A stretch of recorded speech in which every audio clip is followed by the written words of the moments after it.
लाडकी बहीण योजनेच्या सर्व अटी, सर्व निकषांमध्ये आम्ही पात्र आहोत. आम्ही लाडकी बहीण योजनेची ई-केवायसी देखील केलेली आहे.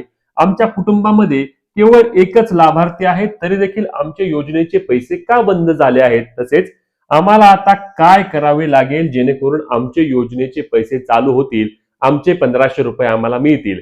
एवढेच नाही तर आता आमचे जर पैसे बंद झालेत, मग हे पैसे कायमचेच बंद झालेत का? आम्हाला परत पैसे मिळणारच नाहीत का?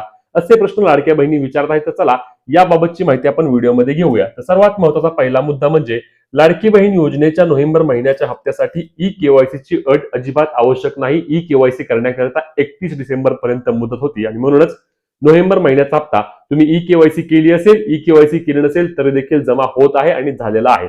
त्यानंतर 35 ते 40% लाडक्या बहिणींना अजूनही नोव्हेंबर महिन्याचे पैसे मिळाले नाहीत आणि यामुळे नोव्हेंबर महिन्यासाठी सरकारकडे निधी अपुरा असल्याची माहिती मिळत आहे आणि निधी आता सरकारकडे आलेला देखील आहे आणि यामुळेच लाडकी बहीण योजनेअंतर्गत नोव्हेंबर महिन्याच्या हप्त्यासाठी उर्वरित महिलांना सरकारच्या वतीने परत वितरण करावेच लागणार आहे आणि म्हणूनच जेव्हा हे वितरण सुरू होईल किंवा सरकारच्या वतीने अधिकृत माहिती येईल तेव्हा सर्वात आधी तुम्हाला आपल्या पेजवर आणि चॅनलवर माहिती मिळणार आहे. त्यामुळे पेजला फॉलो, चॅनलला सबस्क्राईब करायला आणि तुम्हाला नोव्हेंबर महिन्याचे पैसे मिळाले आहेत का कमेंट करून सांगायला विसरू नका. भेटूया पुढच्या व्हिडिओ. तोपर्यंत जय महाराष्ट्र.